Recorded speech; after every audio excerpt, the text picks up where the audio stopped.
Hello, guys. I'm so excited to talk to both of you. I'm a big fan. Thank you for taking the time. Gary, I've heard you describe Jackson Lamb in a couple of interviews now as smelly. So I just wanted to see if Jack can confirm if this is accurate. His farts weren't his own. It's all I'd say. They were your own in everything but smell. The movement was his, the intention, the type of fart, wasn't it? But he has this wonderful ability to not make any of them smell, which is, I think, is a mark of the graciousness of the actor. It takes a lot of training actually to do that. No, I think he must.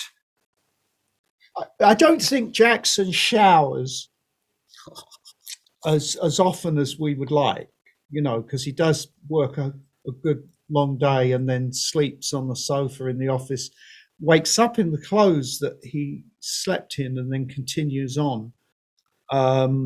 So I would imagine there's the stale cigarette smell, whiskey on the breath. Yeah. Curries. He's always eating curries. And I'm always eating Chinese curries. And so I'd imagine his greasy hair. I'd imagine he does pong a bit, and he doesn't dry clean the clothes, and you know what I mean. No, I think I'm developing a real full picture for what Jackson's like. I appreciate how descriptive this is. This is fantastic. I'm gonna have to go back and rewatch the show just with all of these scents in mind. You should come with a scratch card. Yeah. That's a great idea. Gary, over the course of your career, you've played all of these incredible real life people, Sid Vicious, Beethoven, Winston Churchill, just to name a few. But then you've also played these iconic literary characters like Dracula, Commissioner Gordon, Sirius Black, now Jackson Lamb. What are some of the challenges or expectations that come with playing a real life person versus playing a fictional character? Well, with a real life character, if you take someone like Joe Alton, even Oswald, there are family members who are still around.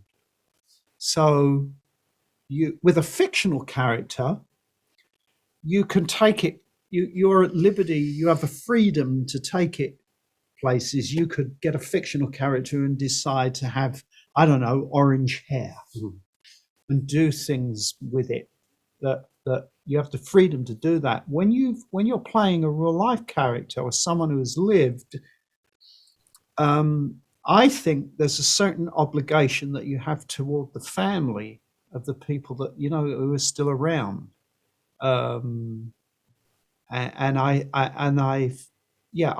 I feel that there's a sense of responsibility. I mean, when we were doing Darkest Hour, there was one day when I think it was 17 or 18 of the Churchill family came to the set. And so they're,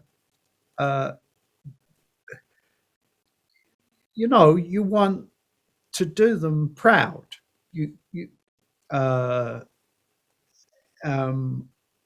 But that's I felt that's been that may be a responsibility I've taken on, and is maybe it really doesn't matter, but I do feel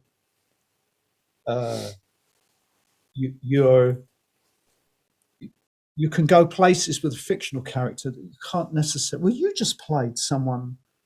I've played so many real people. Yeah. This is the first fictional character. Really? In a while, yeah. But you just played. Soon. Yeah. Mm-hmm. I'm playing a real person now. All I do is play real people. Well, that answers that, guys. Thank you so much for talking to me. I appreciate it. And you guys have a great rest of your day, okay?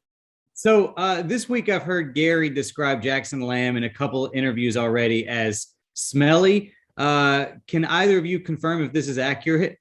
I would say Jackson Lamb is very smelly.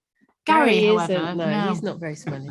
No, thanks for the clarification. I appreciate that. So when you guys sign on for a project like Slow Horses, where there's currently around 11 books in the series, do you do a deep dive in order to get a better understanding of your characters, or do you feel like everything you need to know about them is right there in the script? 11. I thought it was 7, I thought. 7. 11. That's there's what some I- haven't when I- read Oh, then. well, yeah, you need to get on it. Yeah, I Saskia. do. Yeah, I've read them all, but I think you don't need to know the books to enjoy this show, and we certainly didn't need to read the books to really get a grasp of the script.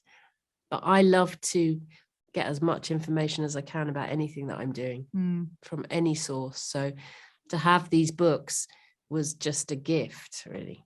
Yeah, it's an actor's handbook, because there's so much backstory that you don't get in the script and subsequently don't get on the television, but it imbues your character and your performance with an inner life that I think is really important. Right. Well, with that being said, with you guys having read some of the books, is there a particular book that you guys would look forward to adapting in the future? I mean, I have no idea if there's book 3 is really good. Catherine's, yeah. No, I don't want to give anything away. Yeah. You're like, book 3 is really good for me. Yeah, for me. I only think about it in terms of my character. Yeah. Well, No, they're all really, they all stand on their own. I think that's the important thing. So Slow Horses completely stands on its own. Yeah, I think if I'm not mistaken, I think this first season is a combination of the first 2 books. I think is if I haven't read the book. That's so right. No. No, you're right. Dead Lions, yeah.